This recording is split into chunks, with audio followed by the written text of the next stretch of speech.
Hello and welcome to Give and Toke, the show that elevates the conversation about cannabis to a higher level. I'm your host, Paul O'Donoghue. Before we begin, a quick note, the opinions expressed on this podcast don't necessarily reflect those of my employer. If you want to connect and reach out, you can always hit us up on Instagram at Give and Toke or by email giveandtoke@gmail.com. Today's guest is someone who's played a meaningful role in shaping the modern Australian medicinal cannabis industry. Sener worked as a business development manager at Alternaleaf during its early days, helping establish some of the foundational workings of the company as the sector was finding its feet. Born in Australia, Mimi spent much of her childhood and education growing up in Los Angeles before returning to Australia to study pharmacy. Her path into cannabis wasn't theoretical. Through lived experience, she was drawn toward alternative medicines and questioning the limits of traditional pharma. That experience helped shape her outlook and, in her words, made her a proud canna believer. Today, Mimi is the general manager of Alma Cannabis here in Australia, and she's widely respected for her clarity, leadership, and ability to lift standards across the industry. She's also got my favorite hybrid accent in the world, Mimi Sener. Welcome to the show. Thank you very much, Paul. It's an absolute pleasure to be here with you. Finally, it's been a little while. It's so nice to have you. We have been talking about this for a while, and here we are today at the tail end of what has been a crazy year to talk about some really cool things. You know, the state of the industry, your work at Alma, your thoughts on, what the heck is going on here. But first, I need to get this off my chest. Have you learned how to roll a joint yet? No. The shame is still there. Fabian would be dying right now. I think a lot of people in the industry would be dying right now. That's because, you choose the medicinal option, which is to vaporize. That's right. Just keeping it legal. It's called the rate limiting step. Like, if you can't do that in the experiment, nothing else carries on. Thank you to raw pre-rolls. Much appreciated. Yes. To the people, but yeah, no, I really don't think it's a skill set that can ever happen for me. Like, I just think it's one of those, princess moments of, if you want me to do it that way, you have to roll it for me. I think be a woman of luxury, a lady of leisure when it comes to joints. It's like someone else can do that for me. I like it. Have no problem. Pre-rolled, either by raw or by you. It doesn't matter. Oh, I love it. So let's ease in. Mimi, what's something people consistently misunderstand about the work you do in the industry? It might be outside of the industry with your, non-cannabis friends, or within the industry. Tell us a little bit about kind of what you do and what people might not understand. They all still think I'm a legal drug dealer. I just want to know how many times people tell you this on this show. But yes, the common misconception is that, is it legal and can you just give it to me? No, I can't just give it to you. There's a process. But ideally, I think there is still a very strong perception that this is not legal and that people still can't get access to it. People don't really know where to go and what to do, which still blows my mind. I mean, it's 2025 and we've had legalization. And we're edging towards, 10 years soon. And how can people not know? And, people will stop me in the street. They call me the cannabis girl. Like, I've had that title since 2020. But when we think about it, I love being a part of the science, and I love being a part of the education, and I love being, part of changing the way people conceptualize cannabis and understand what kind of benefits it can have. But unfortunately, I get the title of legal drug dealer. What's that like? Because I ask a lot of guests this question about what the kind of stigma or stereotypes they still live with. Like, I'll be completely honest, as a mid-30s bearded man, I don't really get anyone too shocked that I use cannabis.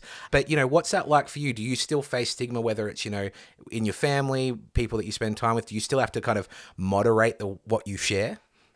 Oh, 100%. I come from such a great topic of conversation, because I seep myself daily in understanding how this works. I have had an affinity towards cannabis for a long time, but for a medicinal purpose regardless. I suffer from significant migraines, and, my first entry really was with oils, and I saw such a significant benefit. But even in terms of usage, in terms of ability to teach people, like my family is quite religious and my family have zero tolerance. Like there's no conversation. And just breaking that barrier to kind of bring the science and even in our, cultural religious perspective, if it's a medication, it is still accepted. So I have this consistency of going, but it's a medication, and how come you can take a Valium every night and that's okay, and you can still pray? And then, I get lots of like, don't ask those kind of questions. Yeah. How dare you raise logic? Anything. How can you bring, like, how can you bring that and this together? Like, that's a medicine. And I'm like, "'Cause that's synthetic and this is natural." Like, the consistency of having to break that stigma is not just around me, just when it comes to family. It comes everywhere because the concept of the drug usage is still so rife. Like, there is not yet a concept of a medicinal user for a medicinal purpose. The concept is, if you use it, you're a drug user, whether it's for a medicinal purpose or not. And that is very difficult for me because I am very strong on what the science can do for cannabis, and I have been somebody who has stood loud and proud from earlier days when things weren't so, like, we didn't know that much about it. And when we talked about the ECS and what can happen with it and homeostatic balance, like, I come from pharmacy, so my background is different, my association with medication is different, and I have never found anything synthetic that rebalances your homeostatic balance within your body. Like, nothing puts you back in balance. Synthetics put you off balance. And this for me was a huge drawing card, but also like the reason why I was so drawn to learning more and more about it and then being very vocal about it in the same tune. So that is something that the stigma, I just don't think, whether we look at it from a medicinal perspective, whether we look at it from just community perspective, I just don't believe it has diminished whatsoever. And I think propaganda, and I'm not one of those people, but I think when you turn on the television and daily, it is just said to you that this is wrong, this is bad, they're using too much, this is wrong, this is bad, they're using too much. Like, pictures of just products where product companies are not told about it and they're just like scrolling through, or somebody sending them a picture with their products there. I think that is all quite negative. And we'll talk more about this stuff in turn, like as we go on today. But again, the other perspective is the growth that's happening here. It's not in line with what we're hearing on the outside. I think that's kind of general media these days. But I will, park myself on that one. I think what I really believe is that the stigma is still rife, and like I would never just have open usage still today, even in an industry where I am so loud and proud about cultural aspect and the understanding and acceptance. It would just not be something that I do. Yeah.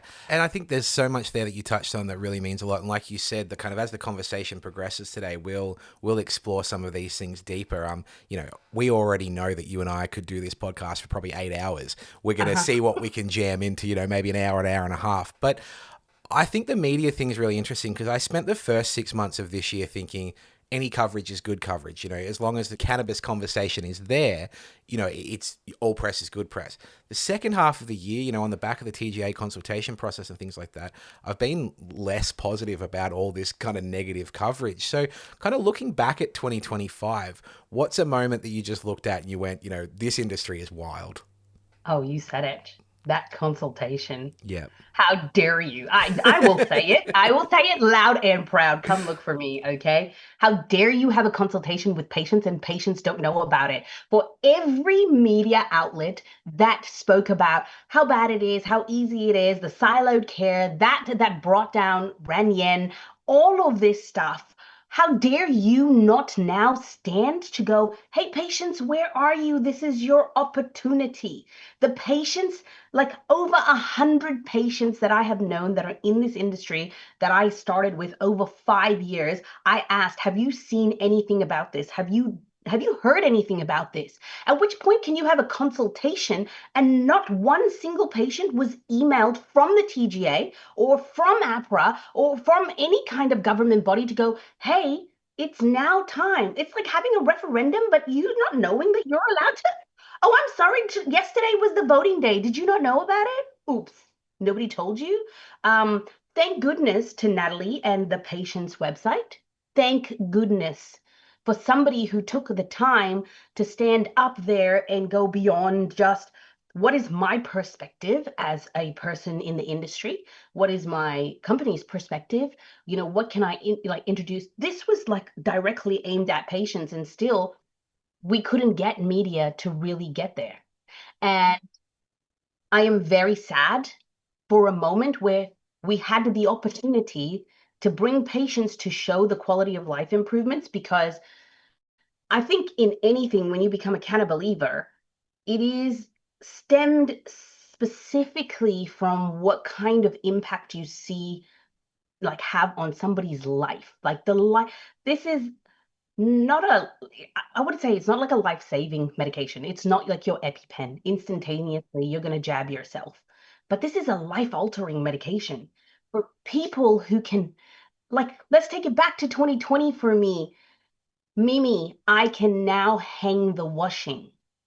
My fingers, I can just hang the washing. Oh my God, today I could complete actually doing washing and cooking and planning for the next day. Like the words that people have told me, I can't go back and I can never divorce myself from what has made me a true canna believer.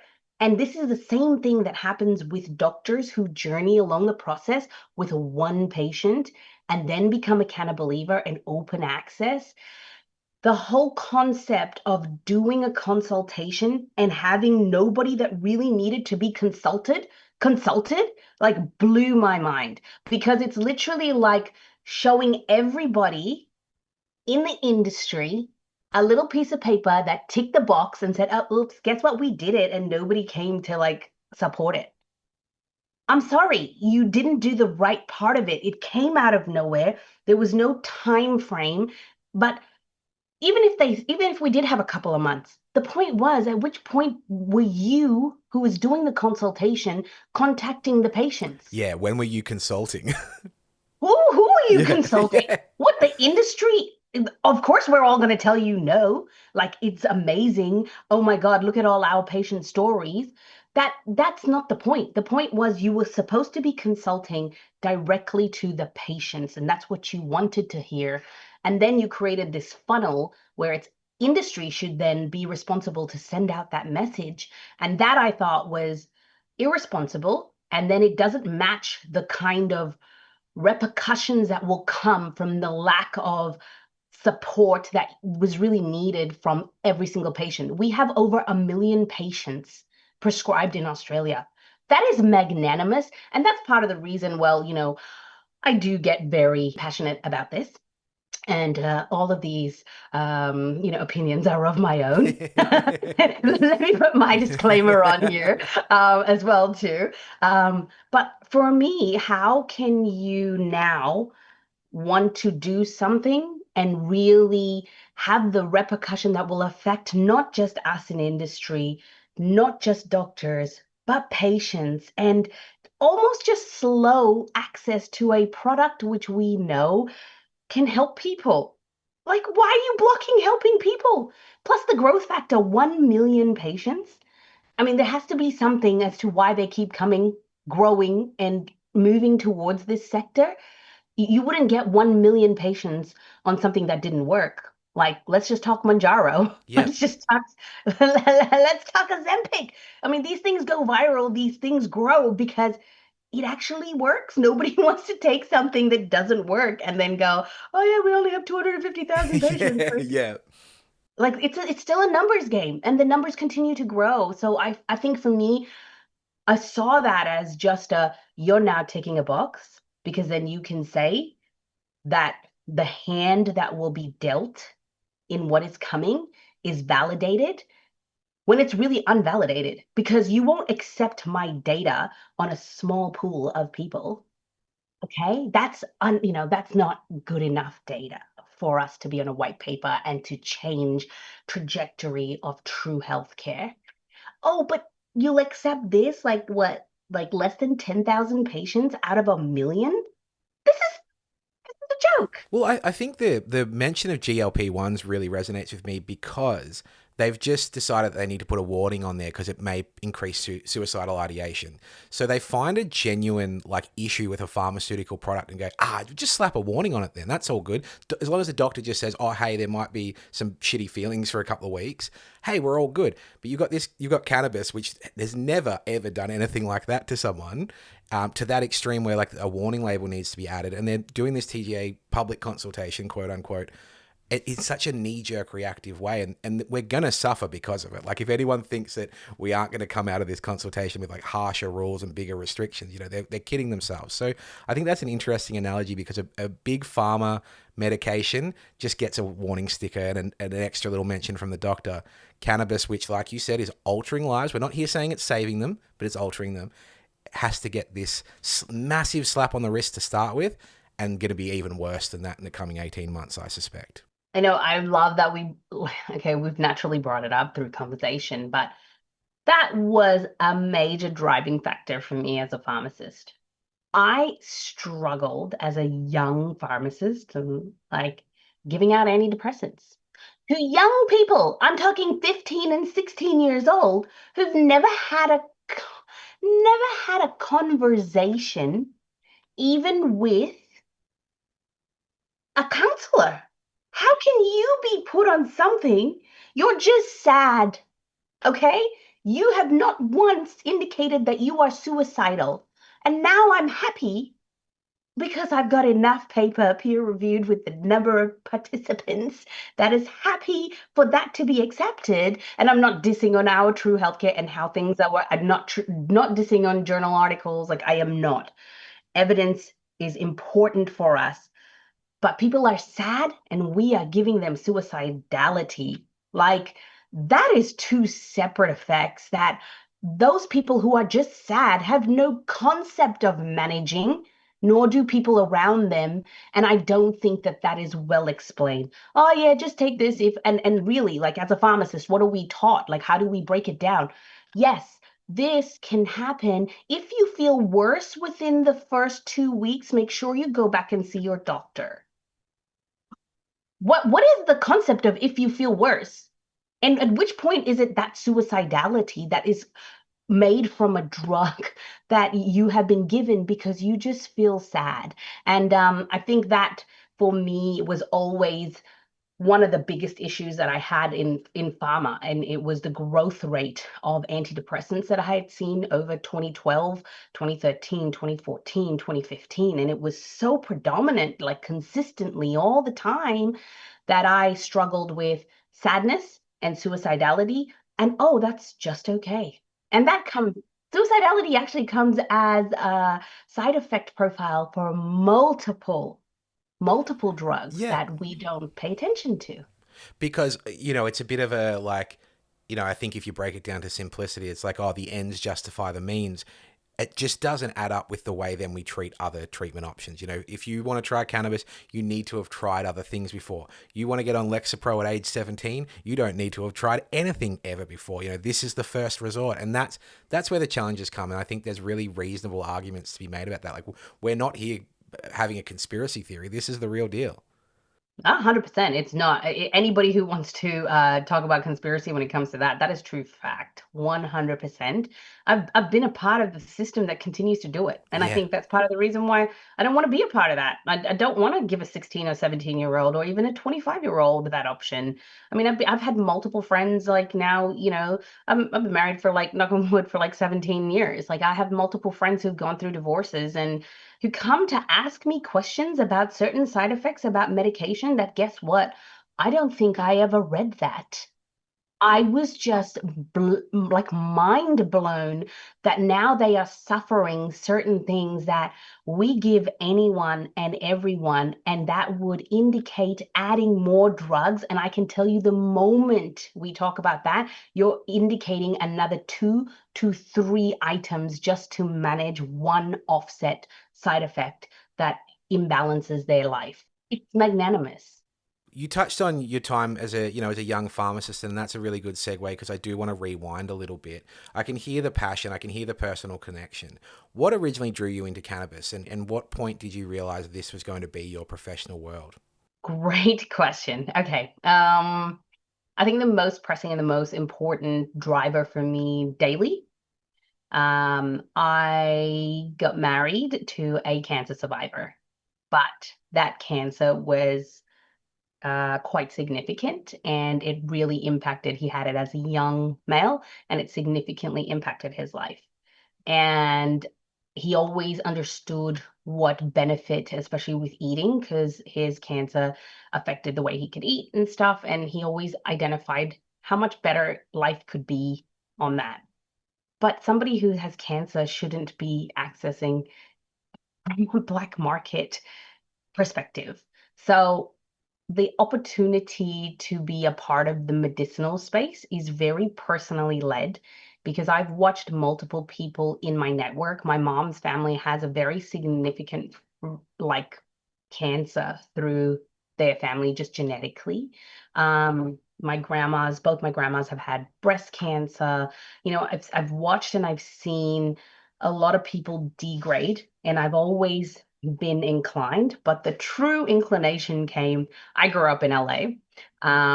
I went to Palos Verdes High School, which was very pish posh, up a mountain. And as you went all the way down, and before you hit Compton, I went to El Camino Community College. Right on. And you may notice the There's a connection nice there. little connection there.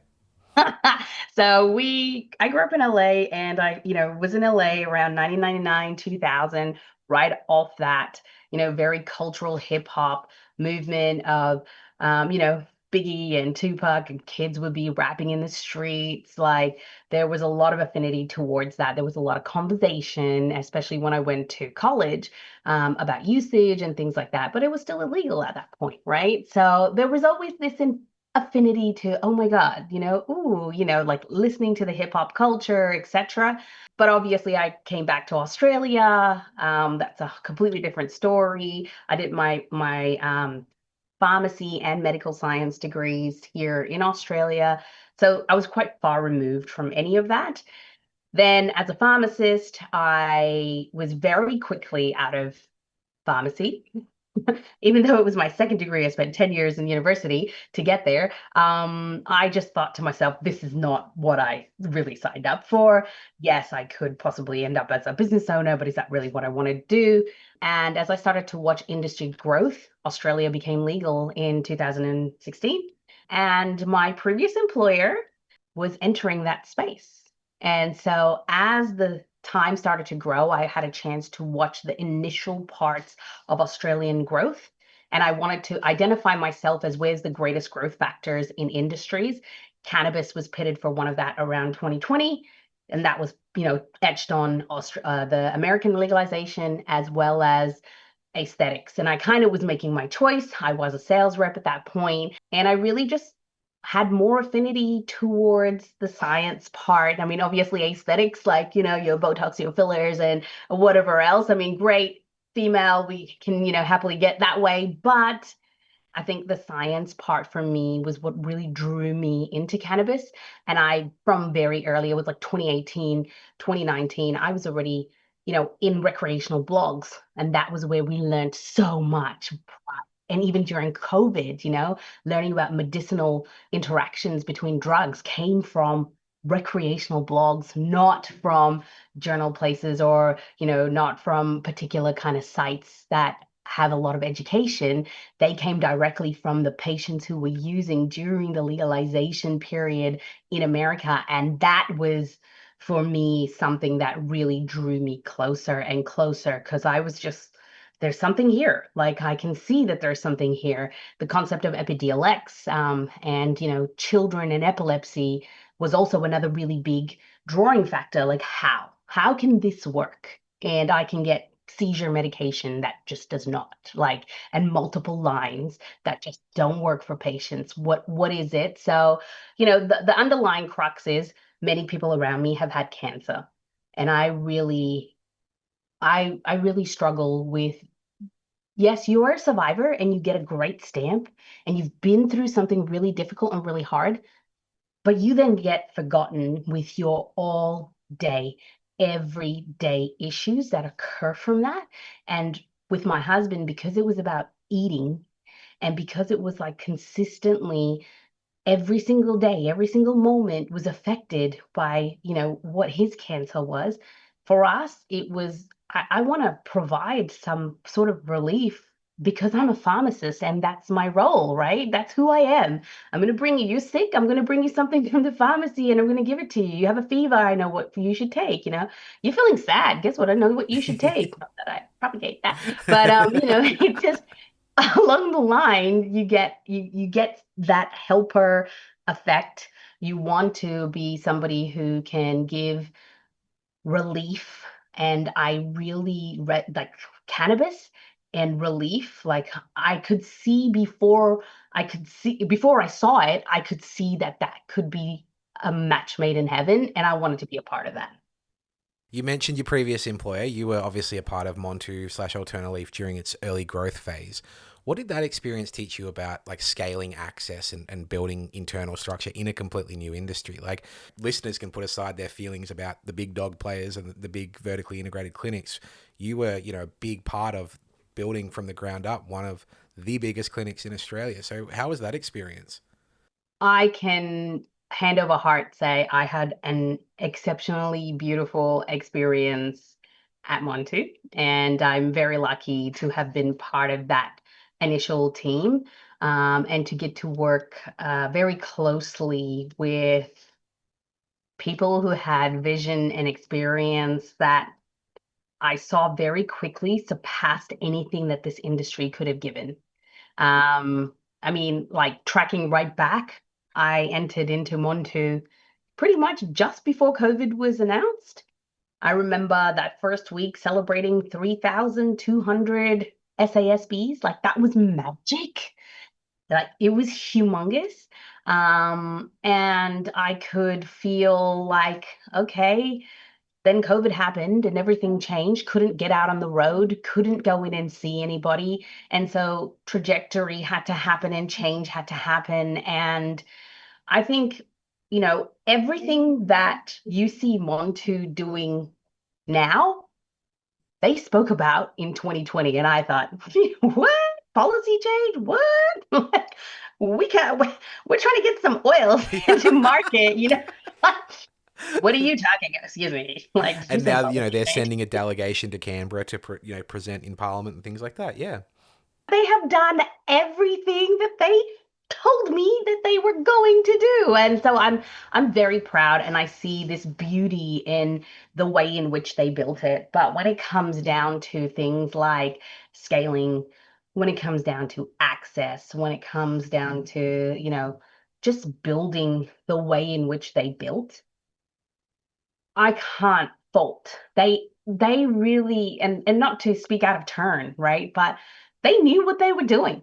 Whereas everybody else in Australia were just doing and going, whoa, okay, cool, we did it. Like, like it was purpose built. Like every step of the way was purpose built and forced the system to follow that purpose. And I think that that was something that was just not seen. Everybody else was kind of reactive in building, and they were fully proactive in having technology. And that was incredible. And I was mesmerized. I didn't know what was happening, but I knew what was happening was it was big and it was gonna take this place into a different level.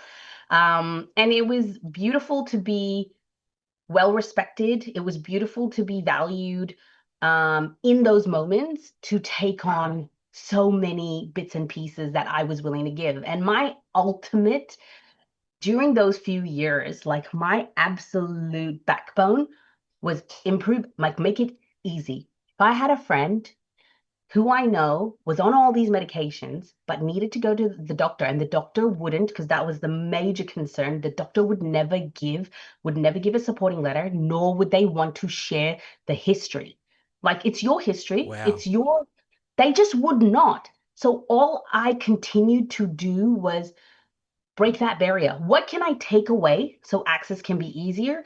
And the team was all, that's all we did. How, like when we talked about seamless, everybody uses this word. Oh, seamless integration, seamless experience from start to end. Guess what? We created that, right? Back then. But the concept was, at which point do we remove all that to make it incredibly seamless? And that's what it was. And that's why the growth occurred like that. But even like tech, like there are so many companies now that still run spreadsheets. 2025, how do we not have a portal? Like, and coming out of Montu as well too, like I learned how difficult it can be when like you're on a back step and you're not necessarily in the tech space. And, I also was very lucky as Montu was creating their tech, I got to pilot a lot of the bits and pieces as they created particular other like pillars, if I could call it that. Their pillars of their tech that connected to each other, it blew my mind. Okay. Their game in SEO and SEM was already started in 2020, taking emails and getting people to log on. That was not heard of in healthcare. And I think that was what began the grain of Montu, was that they continued to push what was not allowed in healthcare or not accepted in healthcare, but from the beginning.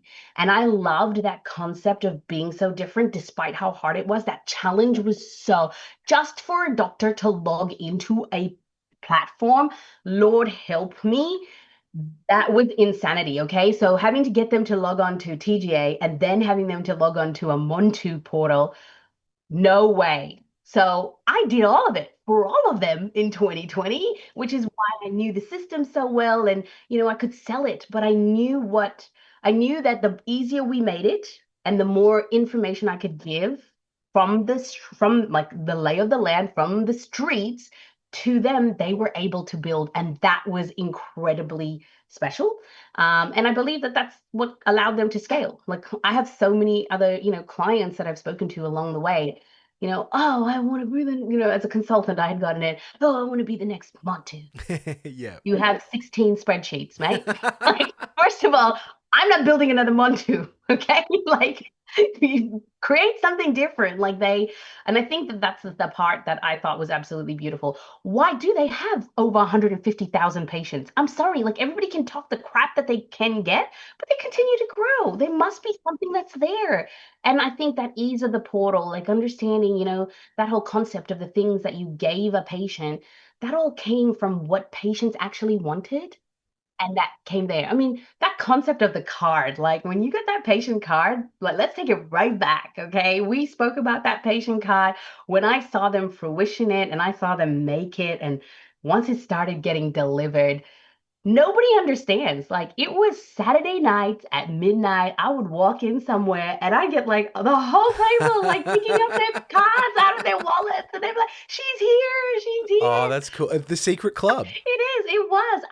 We knew of patients who were up north in the Cape in North Queensland who got together every Tuesday, who shared what they prescribed, who had a group together that supported each other because it's a small community. Guess what? True cannabis appearing in the medical spaces, which is what happens anyway. They all still share their medication because there's a recreational element to all of this. And it's who goes to say that nobody shares their Panadol? Hey, I have a headache. Can I have Panadol? Yeah. Like nobody's going to jail for that. Yeah. So like I think, we need to take it down a little bit in terms of how bad it is because any action is seen with a negative magnifying glass of, oh, this is a drug, right? Yeah. As opposed to this is a medication. But those are beautiful stories that I got to hear about. I got to understand. I got direct messaging back from patients when they were looking for their doctors about what this has done for me. And when we started, like before Alternative, when I started at Montu, we had oils. I launched into the market with 3 oils. And it was incredible to watch and see what that did for patients in terms of their quality of life. I already saw it very early on. And also, what happened is if you think about Montu, it's like this immensely perfect storm, right? They just had product come into the country and the doors closed. So you're talking about your Med Release, your Altheas, like all the big players, Canatrax from there, couldn't import anymore. And we just had stock. So my number one thing was I just learned how to swap people from one brand to another, whether it was a canopy oil or an Althea oil or this oil. Then bring on a doctor. I could go, this is what was good with this. This is what was better than this. This is how it was. And that education, like that true part of pharma, that true part of my science background, understanding what the side effects of the medications that are conventional for these patients, and then bringing that doctor along that journey. The number of doctors that I prescribed with for the first time ever who have been leads of clinics, who, own clinics now, like the numbers just continue to climb and climb and climb. And I'm very proud of that. I don't need to harp on it, but I know that that impact for what I wanted to do, create change, has now created change in so many like outward aspects and so many more people that I could never have done just directly by myself. And I think that is something that I really always attribute to that part of my growth and my career experience.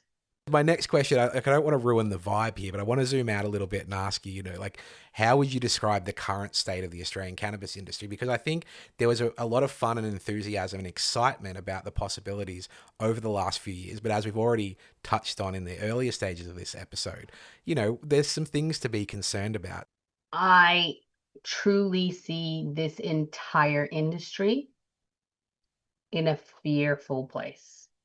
And we all know when people operate from fear, they're not doing the true, genuine, the right, like this. That's why I speak with it with so much of love, because I look back at how difficult the challenge was, yet the challenge was so exciting.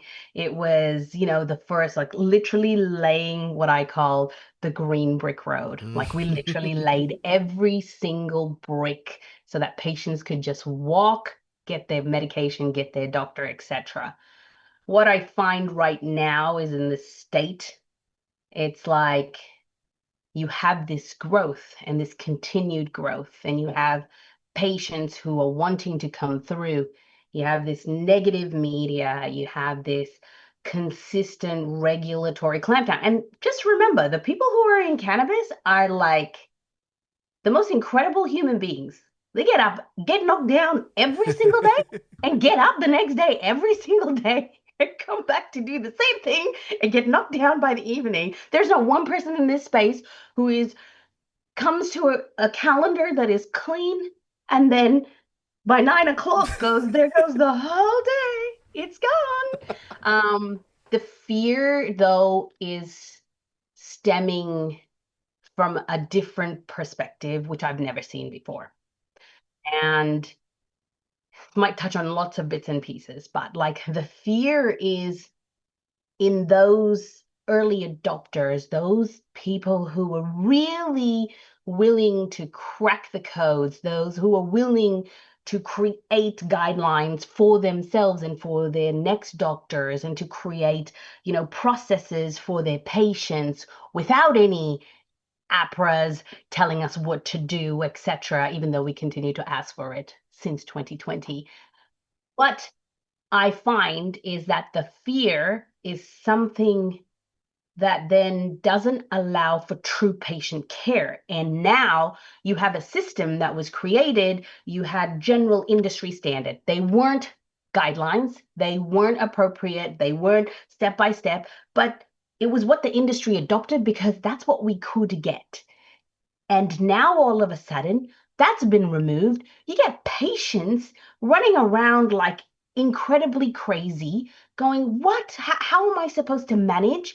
Now patients are forced, and I kid you not, they are forced back to the black market. And if they wanted clean product, now they're paying 3 times the amount for clean product, because I've heard one El Camino on the street is $180 to $250. This is unacceptable. Like what we were trying to do is harm minimization. There's an incredible piece of cannabis here that's harm minimization. And it's something that we for the first time had the ability to just do and do quickly and to create that space in a safe space. All of a sudden now we've removed that. The doctors are, even if they know it's not right for the patient, they're just going, can't do anything about it. It's very similar to what happened with opioids. All of a sudden we just start clamping down and the patients are left. And I think that they are left in such a vulnerable position, especially when you have quality of life. Like when your quality of life then degrades again, now you're going, I know I'm half a person. Now my life is half a person. Now this is the life is just too hard. And considering what I built wherever I went, the concept of the patient first and let's make everything else fall into line, I just literally cannot accept that that is what the direct offset result is. That hurts me a lot because if you are regulation, if you are, that's fine, but you also don't have the data. You also, you can't accept me because I don't have the right kind of data. Now you are creating restrictions and limitations based on the data that what doesn't exist for you that's acceptable. This part for me is where consultation, where everything we needed to work like hand in hand before all of these regulations came in. Why are you not coming to us as an entire industry together? Because if we have 1 million patients here, guess what? Your pool of data is it's immense. It is the biggest pool that you can pull from in terms, and we have everything, the name, the date of birth, we have the conditions, what they've tried previously, what they are on, what formulation they are on, how much they are actually using, whatever's on the prescription, but you can actually tell what they're actually using. We have everything to be able to do the right kind of inferences, to be able to create the right kind of landscape. And why should we falter and fall? There is enough in this world for where the medical part has crashed before legalization. We see enough. We have enough Commonwealth countries that have become legalized. Why should we allow something that is so special and that can grow so rapidly? Why should we stifle it in a way that is just fear mongered? That for me is taking away from the beauty of what I have seen over the last 5 years. When doctors who ushered in this space, doctors who were exceptional and very far ahead in general practice, who had their hands in multiple other bits and pieces, came into cannabis. They understood what the regulations were. They understood that they were willing to take that load on them. What you see now is those same doctors who've been prescribing for 6 to 7 years are going, you know what? Looks like this is just getting a little bit too hard. I'm sorry. We're having doctors who have 5 to 10,000 patients under their belt. That is access for 5 to 10,000 patients. Would you do that for Ozempic? Oh yeah, no, I can only give you 0.5 milligram. That's it. See you later.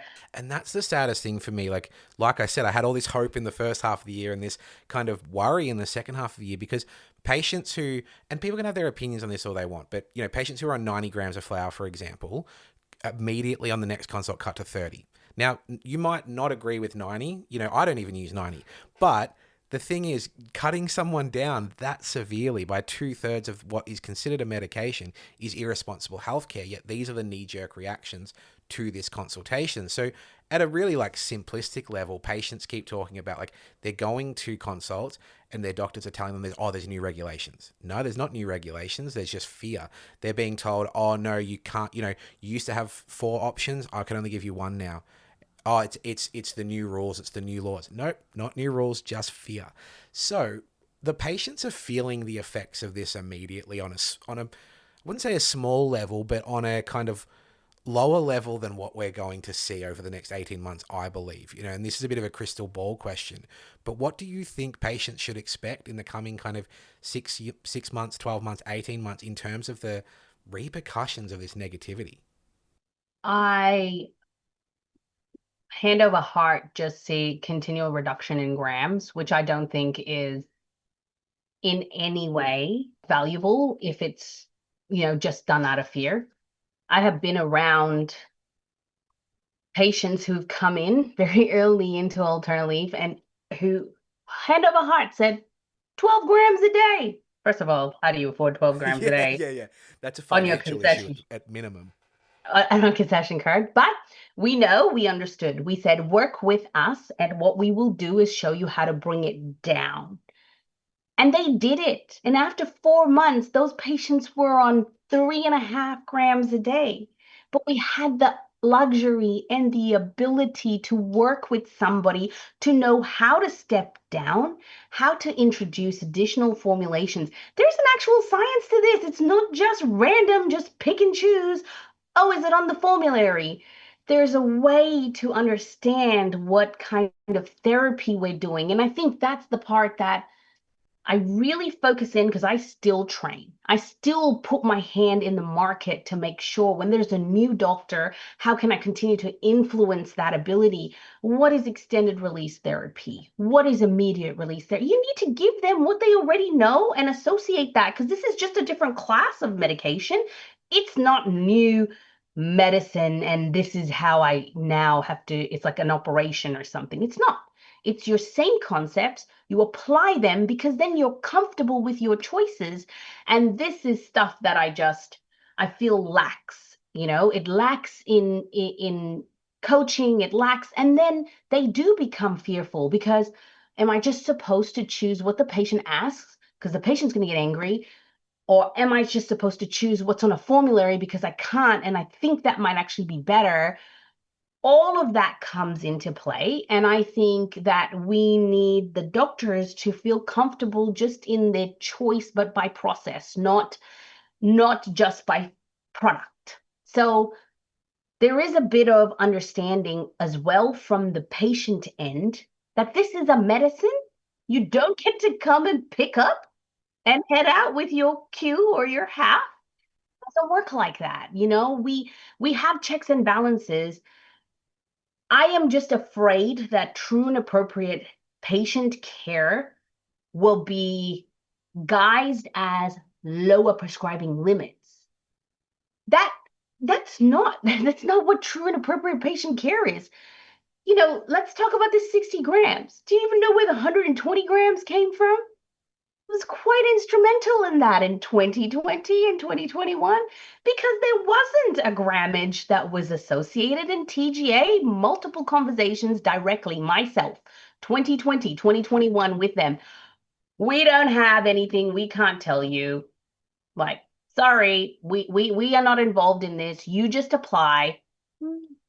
90 grams was what CDA had.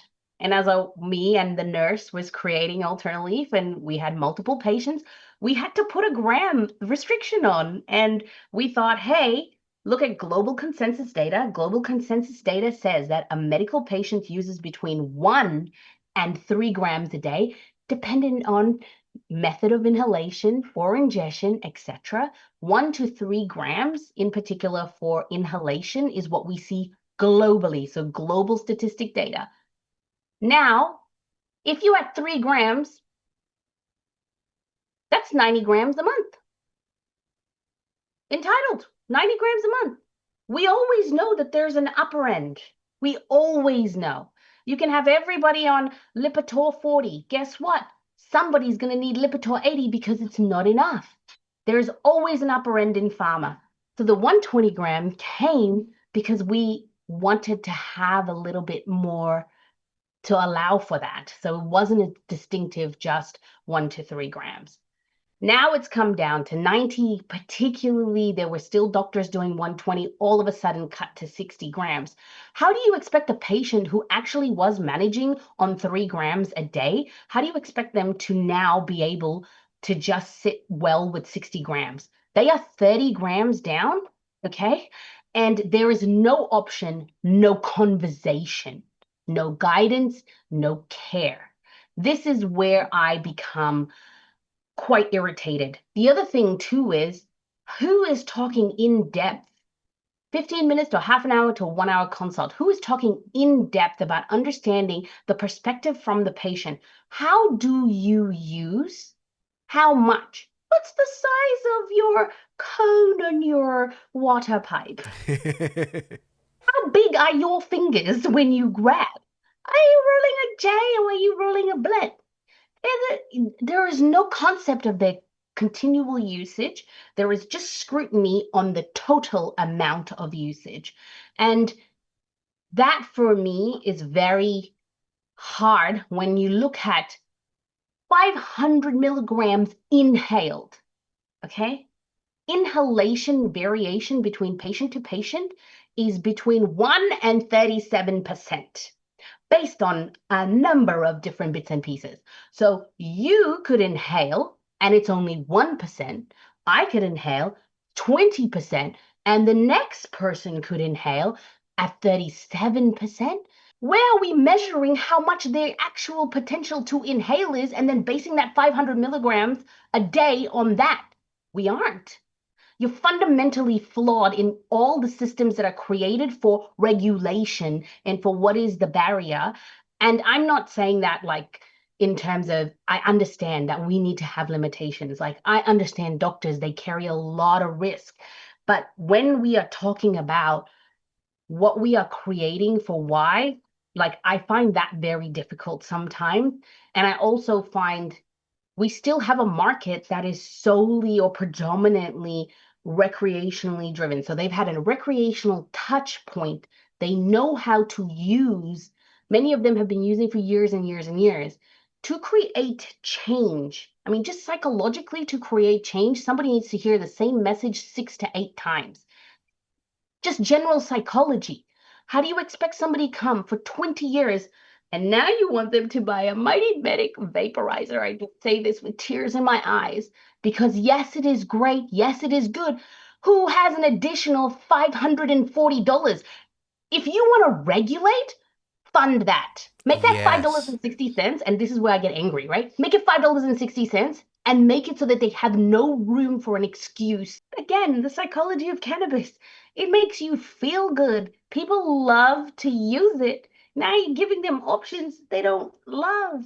But I just, like, you can't, like, when I talk about the regulation, when I talk about inhalation, like a 30% for somebody who's only inhaling 1% makes it very different to how many grams they're going to actually be able to use. Like, and that's where, for me, I worry about true patient care. And I understand that there is a lot of scrutiny on patient care at this point, and we need to fix that. But we have forced the hand, and I don't know if I'm running into other questions of yours at this point, but if we are not allowing growth to happen in true healthcare, meaning why is this 10 years legal in Australia and the regs and the graduates have not heard about the endocannabinoid system? This is a joke. Like, we actually have a true system within our body that we can show creates, offset or medical conditions, worsens conditions. We have products that then can enhance or be able to modulate these conditions in comparison to actual medication that is synthetic and created in a lab. We have a million patients, we have data, we have proof, and yet we cannot get to a place where this is accepted from the bottom up. So now we have continual stigma where doctors now who are entering the space are being told by other doctors, you're a quack. Uh, you won't be recognized in this industry if you, and now I've heard of a lot of places like in education that they're saying if you touch this, you won't be a recognizable doctor. It's so concerning and alarming because I actually think, like, as you speak about this with such passion and enthusiasm, it makes me think like this TGA public consultation has created fear. It means we're talking less about kind of how we should be progressing, and we're actually talking about conserving the industry rather than progressing it. What would you rather be? I mean, you've already touched on it, but what would you rather us be working on than dealing with this pretty crappy consultation process? Like, you've already mentioned that obviously, like, education needs to be better. We need people being, prescribers being more aware of how it works. This is kind of what I think would be happening if we weren't like all falling over ourselves, being terrified of what's going to come, what's going to be changed, and what's going to be taken away from it. So it's kind of like, the question I submitted to you is what are the blind spots in the industry now? But I think I like to reframe it as what could we be working on instead of this fear-based reaction to the consultation? Not proactive education from the bottom up. Like for me, the fact that we're still in siloed telehealth is mind-boggling. Like, I'm sorry. What, like, yes, we are here. Yes, this is the beast that had been created. Because guess what? If you don't wish to prescribe it, same like the morning after pill. If you don't want to prescribe it, your duty of care as a practitioner is to find somebody who will do it for that patient because they are entitled to access. It's a fundamental game of access. And what I find here is if I just can't go to my regular GP and say, hey, doc, I would like to go on to medicinal cannabis. Yes, I've tried it. Oh, it was like exactly what we get told in cannabis clinics. Oh yeah, I was at my friend's house and Friday night and they gave me half a gummy and I never slept better in my whole entire life. I'm definitely needing this for the rest of my life, etc. Those kind of stories we get. If we can't be honest and open because we know that the moment we asked our doctor about that, they told us, I don't want to have anything to do with it. What about the cancer patients who are told, I won't touch that, go and get it from the black market from a doctor? Um, like, no, I'm sorry. This is where the problems occur. This is where that siloed care comes from. For me, every single GP needs to know how to prescribe cannabis. And if you don't want to do it on the regular, do a damn SAS. And if you don't want to do an SAS, then send them with a referral letter. Do the right duty of care. Because the moment a doctor, and I have heard it, please, do anybody want to come to me and tell me I have been in surgeries? I won't, just to talk to me, I won't touch it. They can all go to the black market. Like, I won't touch it. That is unacceptable. Would you not touch Ozempic? Like I keep bringing up Ozempic because this thing is so viral and people are ready without even reading, without doing much education or CPD, happy to prescribe it because guess what? The first three lost 5 kilos in the first month. This is how the lay of the land goes. Like GPs are quite special human beings. Okay. Out of all the entire like healthcare like spectrum of different doctors that sit. GPs are the ones that see you multiple times in a week sometimes, okay? They're the ones that when you really suffer, they don't sleep at night. They're the ones who go, Mrs. Smith, like I need to get her into that specialist. The specialist doesn't care because you can't even talk to him. He will see you, and I'm not saying that specialists don't care. Like, please don't take it like, as literal as possible. But they will only see a patient sometimes once, some maximum twice in a year. What connection do they have for their everyday quality of life impairments? Like, tell me, like, what do they have? But your doctor, that GP, oh, Mrs. Smith, it's just Thursday. I've seen you Monday and Tuesday, and I still can't sleep, and I'm in still so much pain. They're the ones who are emotionally drawn. And then it bodes into this bigger kind of thing of why cannabis has come through the GP angle and not through normal healthcare.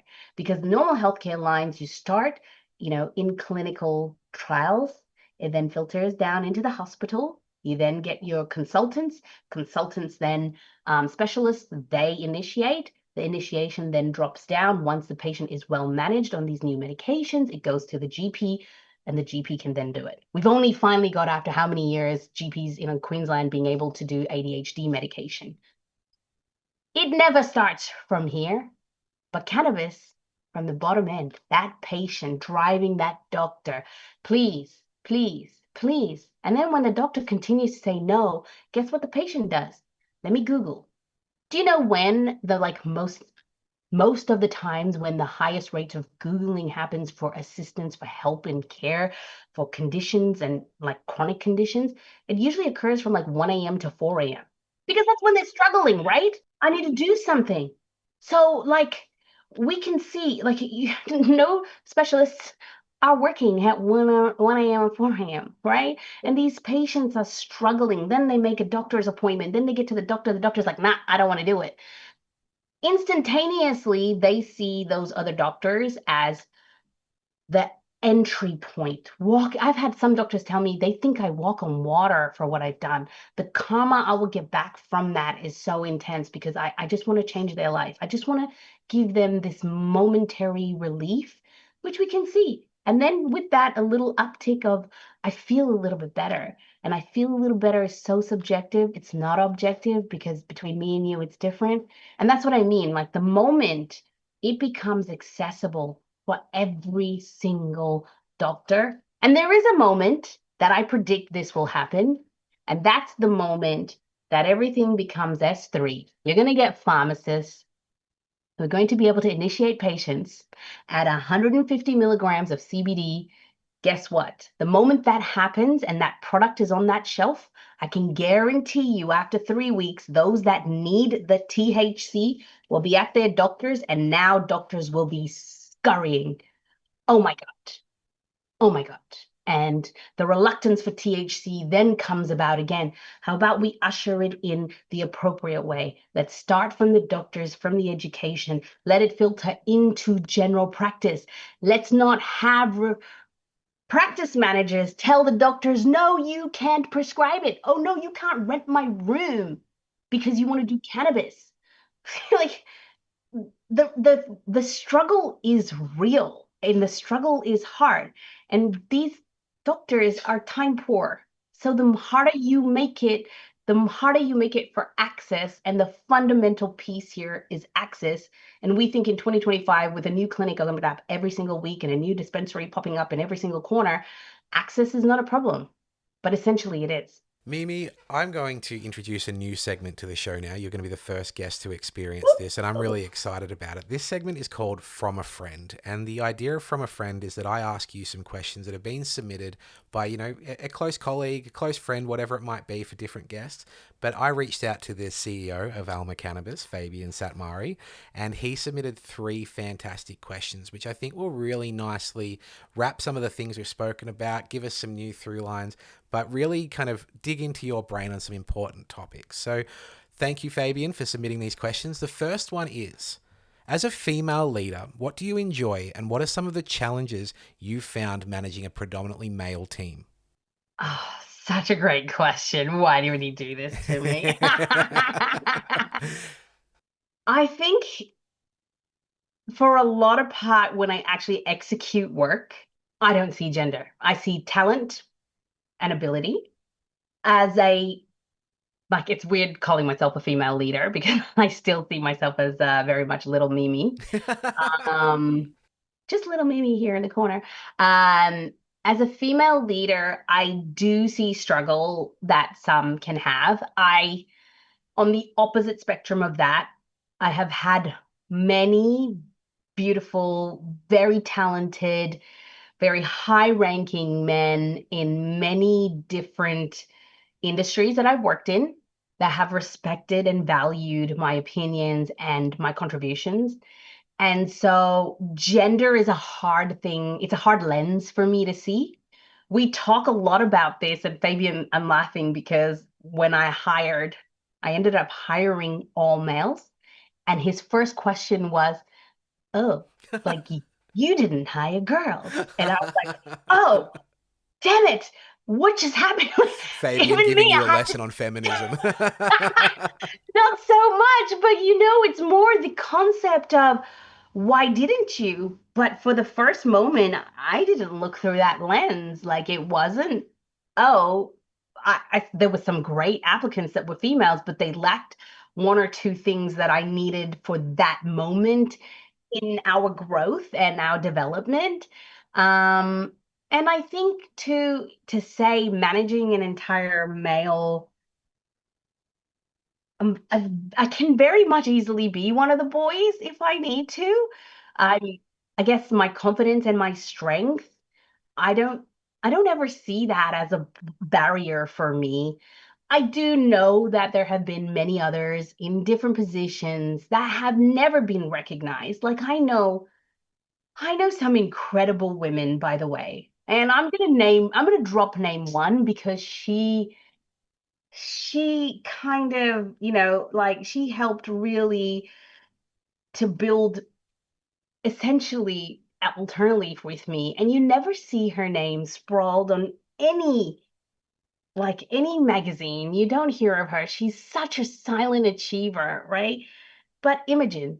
So I helped to directly build like, the technology, the windows that doctors prescribe out with Imogen. Like we drew it together. We understood what we wanted for doctors because she was a nurse unit manager, like a leader. She grew an entire incredible nursing team, by the way, for Alternative. Like never heard her name. Like I've never seen her name anywhere.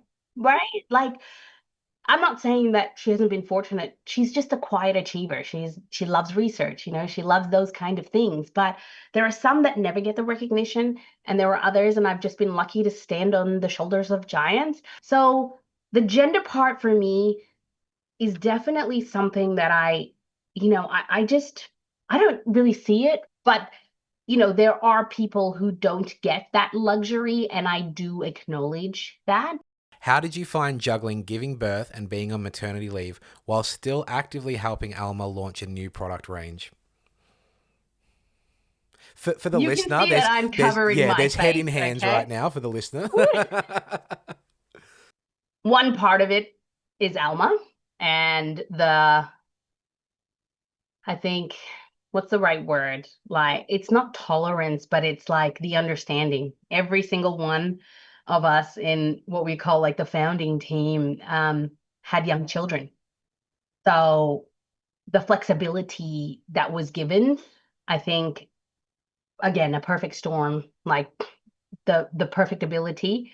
But Fabian's, I'm gonna tell you, he is referencing a particular moment where I was just about to give birth and they were just about to prep me. And because we were just launching Santiago Road and I had a very big order, I literally was texting him. I'm like, hey, just about to have my spinal. Can you put in this 250 unit order? I can't get online right now. And he's like, put your phone down. And I'm like, it's really important for us. Like, I'm very much quite driven to be where I want to be. I see my children as a part of who I am. Like they know I'm on meetings. It's not easy. I can't tell you having a 2-year-old, or no, she's not even two, and the challenges that come with it. I just think that it's, I the difference in the cannabis game is I do work from home. So there are different bits and pieces, but it doesn't come with like a 9 to 5 job. And I think that's the other part about cannabis itself. Like we are working, and I don't speak for myself on this. I speak for multiple different people in multiple different countries at different varying levels, where they stand in their companies.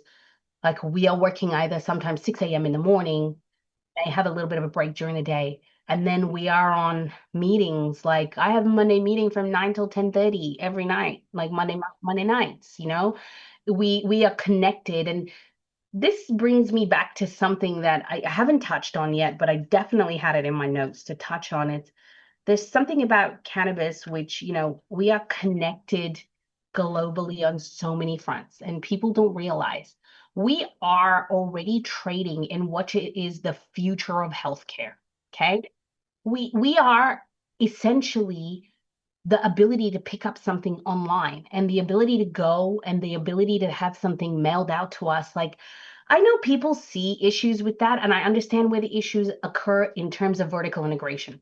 Don't get me wrong, I can see the flaws. I helped to create some of them along the way, all of this, right? But essentially, what cannabis is doing is creating the same kind of concept as what you have of commercial ability. But at the same token, we have the capacity to put true healthcare in there at the same time. And this is why I get upset about mainstream and everybody else not being a part of it or not being able to be a part of it as it limiting us, because we are so connected. We are connected via the internet. We are connected via, just the tools that everybody else uses for everything else. Like, who really has time? I don't even have time in my day when I am truly sick and I have influenza to get to the doctor. Okay, going to the doctor with my kids while I'm sick, it's almost archaic. I'm like, it's 2025. Why do I have to do that? And I understand, don't get me wrong, but I do understand where we need to keep some parts of this. But we are also at this point where, at which point are we going to start to accept it? It works. It really works. The telehealth perspective can really work. Yes, we need some tweaks. Yes, we need some finer guidelines. Yes, there are things that we need to work on.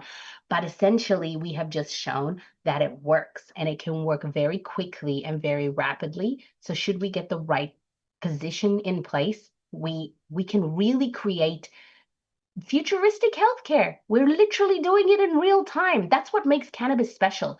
Real time, like global management, touch point here, touch point there. And that for me is it's I understand it's emerging, but that's the part that drives me daily, because it's like it's so new. Nobody knows what's happening. It's mayhem every single day. It's chaotic every single day, but I still get up every single day with the passion, with the vigor, with the love, and that's what I want to propagate, not just in the companies that I work for, but in the products that I have an ability to, be a part of and launch into market, for the education that I think is long lasting and will, surpass the number of people that I would have a direct touch point with, all the way down to, the global structures of these cannabis companies. We are touching and influencing from here in Australia so many different parts of the world. And I think that that is really, really special. And I think that's also what gives that moment to go, yes, this is my family. And yes, I have to have that time. And yes, I have to separate out myself. But is it that I'm giving my time just to Alma? I don't really see it as that. I'm giving my time to making sure that that next patient has the right piece or the right thing, or what is it. And I think that is people who want to do great big things have to sacrifice some things, but I just don't feel like the sacrifice is there. I feel like I still have time with my children, which is very, very special. Lovely. Well, Fabian's final question is what are you most looking forward to in 2026, both for Alma and for yourself personally? I think 2026 is gonna bring still a lot of, I can't say too much yet. So we got a lot of things planned for Alma. I think in Alma, the direction we have taken, especially for the things that were really important for me, was to do things and do it right and create certain things in the industry that challenged every bit of the industry. In particular, I'm talking about specific levels of quality, specific levels of preservation for the product that we deliver, the way it is. And we know the impact that we have caused, not just in our own markets. We know the impact that it's creating for other companies as well. But I think the backbone for us is we want to do it right. We can do it right every step of the way, right? So we can do it right by us, right by the patient, right by the industry, and grow. And we've seen that. We've done it. So I think for 2026, we want to refine. We want to grow where we can, but we want to refine. And I think there are a couple of other markets that we can see that challenge. We understand what's happening in Australia. We understand the difficulty for some patients in terms of cost and, ability. Again, bringing back to that moment with $500 for a vaporizer. We want to really portray ourselves, and especially for me, that we've done right by patients and we've done right by the industry to challenge the pieces, and we're showing that it can be done in a great way, and we can sleep well at night. So I'm very excited to continue that growth, and the growth has been quite magnificent for us. And we've had a very, very tiny team. So, I'm quite grateful of that. But I think it's time to step up and time to bring in people. And I think the growth for me, which has always been my biggest challenge, because I'm a bit of like a lone ranger. I like to do solo work. Like I will deliver what I need to deliver. But I think the growth factor for me really is being able to create the right kind of team that can withstand all the challenges that are going to come. There is a very strong negative regulatory push coming our way.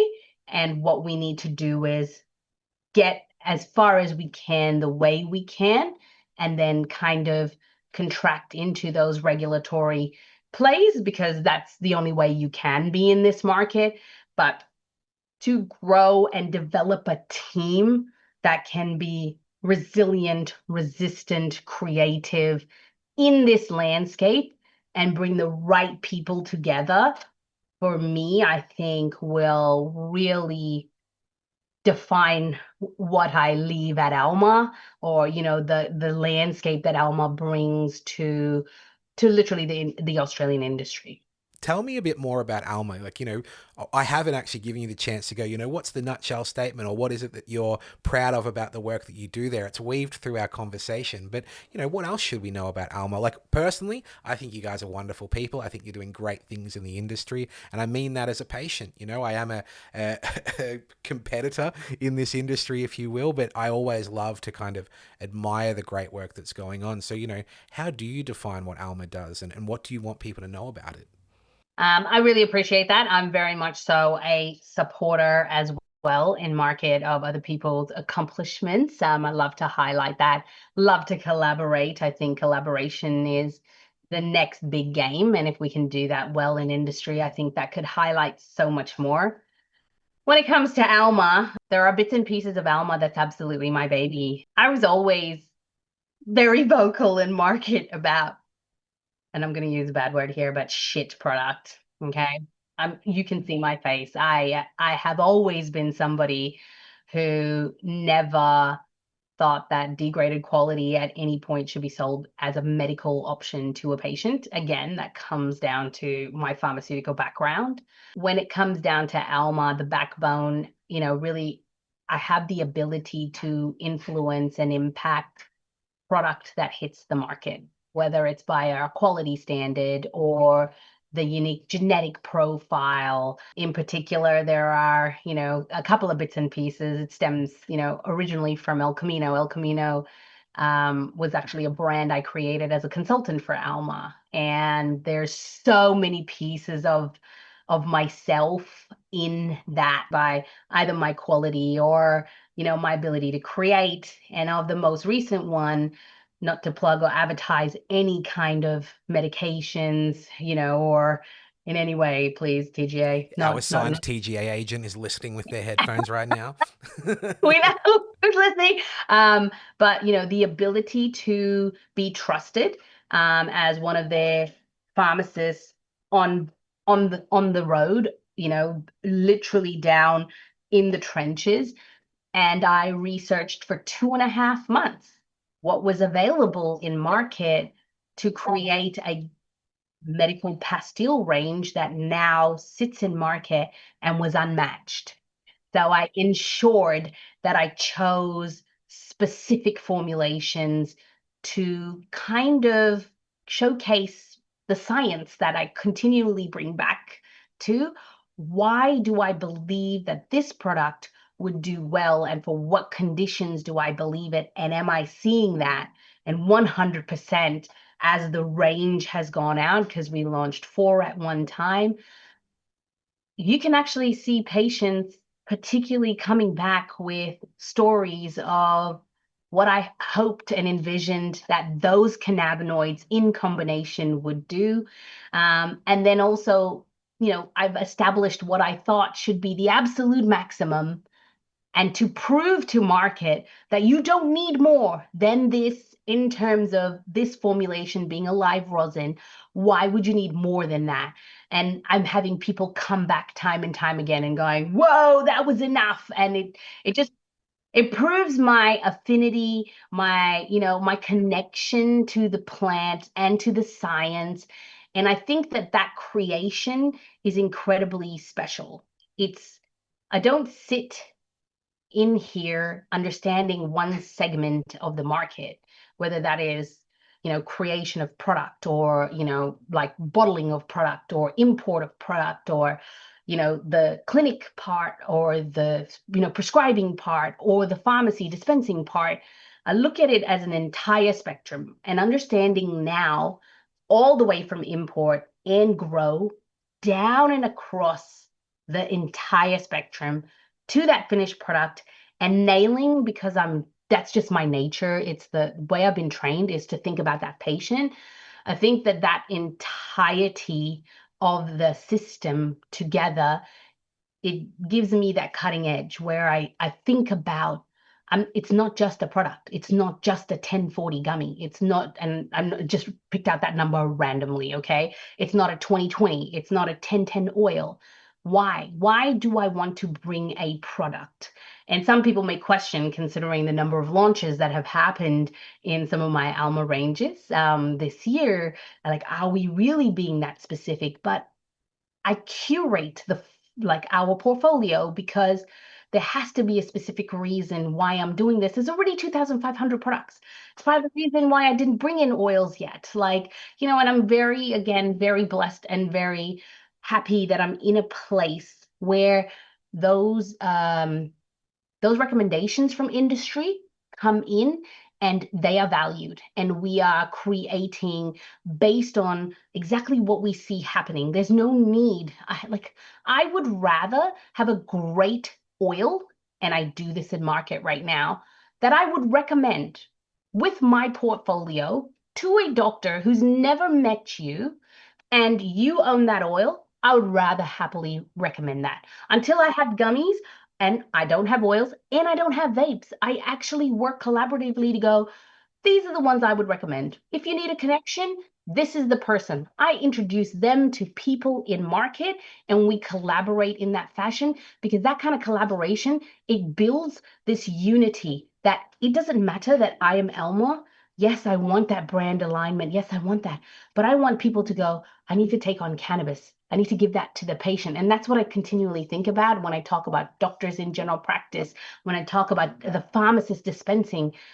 I think all along the spectrum for that, and I love that I have that capability. The creation of the gummies for me was absolutely supreme. Like I loved it. I found a space where I thought, you know what, this is my time to shine. Like as in, I'm not just picking something because there's six of them in market. I'm picking something because I've looked, I've watched, I've seen, and I know there isn't this. Now I'm going to bring this out and I'm going to show the market what this potential has. And if it really does work that well, well, then now I'm introducing so many more, what is it? Much more cannabinoids, much more efficiency, all to patients. And that is, the gift that I can give.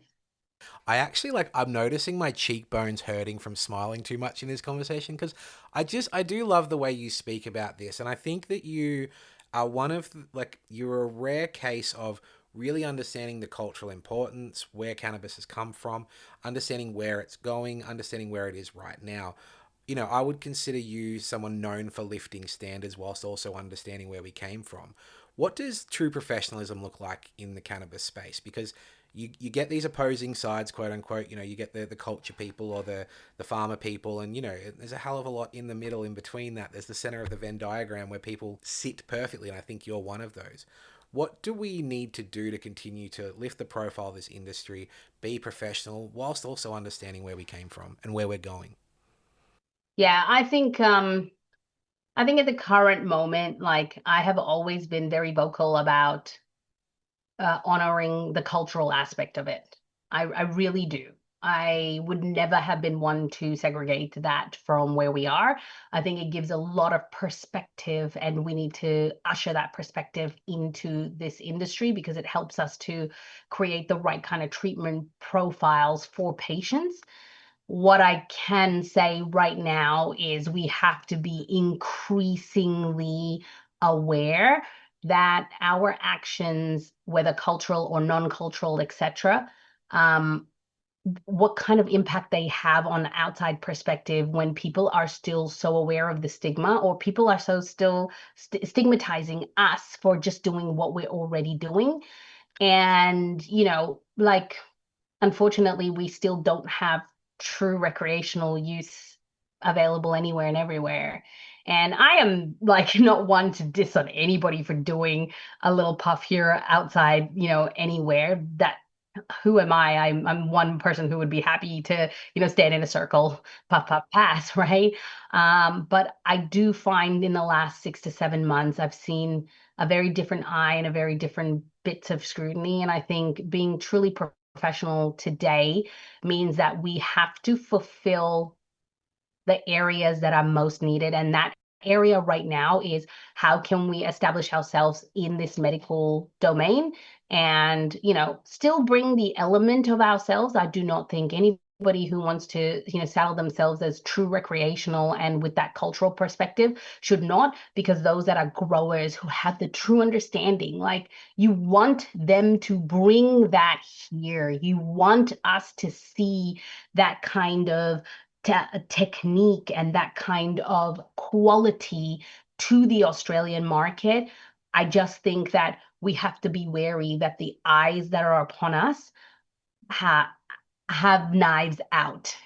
They're not eyes of, oh, wow, look what you've done and created, although this is the way I see it, my perspective, each brick, that green brick road that, everybody's helping to pave on, they don't see it as a green brick road. They just see it as a slippery slope towards what? Towards psychosis. And that's the biggest question here all the time, right? I mean, I look at it and I go, there is a time and a place. And I think we just have to be in this time, we've got to understand where that time and where that place is, because it only takes one event, one incident for our entire uh, positive impact, positive contributions to be looked at in a negative fashion, and it doesn't matter anymore. You can do a million good things, you do one bad thing, and it's over and it's out. So I just think, we just have to be conscious right now. And we just need to be aware in that true professionalism with the creation that we have the ability. We just need to focus on that now and showcase what this is doing for the patients and why we're really here. I love that because I always speak about the responsibility that anyone involved in this space has, whether you're a patient, a prescriber, a cannabis company. Like I've always said that patients have a responsibility to kind of spruik the benefits and show people not to be scared. And it doesn't mean going out and telling everyone's like, oh man, you just haven't had the right strain, but it's being responsible with what we've got. Like you said earlier, this is the system that we've got. It is medical. So just respect and understand that. So that really means a lot to me because we are all stewards of this while it's still so heavily stigmatized, so heavily regulated, not legal for adult use. We owe it to ourselves and to everyone else if we talk about a cannabis community to do this right and to do it with integrity. So, that does really mean a lot, and it's something that I've spruiked well before a TGA consultation. Yeah. Let's not be douchebags about this, whoever you are. Yeah, because people, it's just when it's more that I've seen it. Like, I mean, I was the person in 2022, UIC hanging out with anybody who, had a little something. Let's show me what you got, show me what I got, let me see what you got. Let's see, having that conversation. But lately I've just seen it. It's like people like, oh, there they go again. And it's like the judgment, it's unfair, but I can't deny that, especially when you have like people who just would never associate with that ever, have zero tolerance for it. They don't see it as that. And we need to be conscious of it now, because let's allow it to get bigger and better and grow. The problem is, I think, because we've been in the industry for so long, we have an expectation that that's how it should have been, like, Yeah. by now, Yeah. right? But it's just not yet. So if we can all just hold our horses, but just, in public events, like privately, I have no problem. Go. go for gold. Like, invite me. Yeah, Don't not yeah. invite me. That's so rude. Um, Why wasn't I at no, I get really that? upset, by the way. It looks too fun without me. But, just in terms of that, I think, there's a time and a place. And right now we have to be conscious that all eyes are on us. Exactly. On that note, what's one behavior or trend in the industry that still frustrates you? It's going to be a very short one. Don't put rubbish in a jar and think that that is medical quality and that you're going to give it to a patient. I don't care if it's $20 of a product. I just think that we need to be aware that if we're contributing to this market, again, all eyes are on us. So I just think right now we need to do right by the patient and we need to be very, like, the quality needs to be there. They are patients. And then if we give them below average quality, they need more grams. You're putting pressure on a system that is already pressured and under scrutiny. And I would really like, that, and that's part of the grain and the backbone of Alma as we've continued to grow. We've had a bit of an open slate, and now we know where we stand, and we want to grow with that, and we want to really challenge the quality standard across the board. And yes, some things we need to become better at, like consistency, and we've had a lot of backlash, and we've also had uphill battles ourselves. But we know what our levels are, and we stick to it, and now we're proud. And I know it's challenging other parts of the industry, but we really want it to stand strong and tall. And the patients are resonating with it, which makes me feel like every step of the way I've done something right. And I love being a part of that story. So, medicine is medicine. People are using it for a purpose, and I really want that purpose to be shown. Right on. Mimi, now is time for a segment called Pools of Wisdom. Though we love the long form conversation, we try to leave the listener with one key takeaway, dinner party fact, or a call to action. So, Mimi, what is your Pool of Wisdom? My Paul of wisdom is never, ever underestimate your own potential to contribute in life-changing ways for others. And it is very important for me to want to motivate people in a way. I could never have ever imagined that people would know my name far and wide. Yeah, everybody wants it, but it comes with a responsibility. But my backbone, my blueprint was always to create it like an everlasting legacy in a way that would impact and continue whether I'm here or I'm not. And I think that if you are a person, you are entering cannabis, you've been in cannabis, whatever you do all day, every day, like, just never underestimate your potential. If you are really trying to change the lives of others, at some point along the chain, it will make a difference and something that will be beyond your wildest dreams. And that's where I sit today, like beyond my wildest dreams. But persevere and keep going and trust and believe in yourself, because that to me makes why I wake up every day. Like, if you don't have a purpose, somebody said, once a long time, it was somebody else's pearl of wisdom or Paul of wisdom, and it was find something you love every single day and you'll never work a day in your life.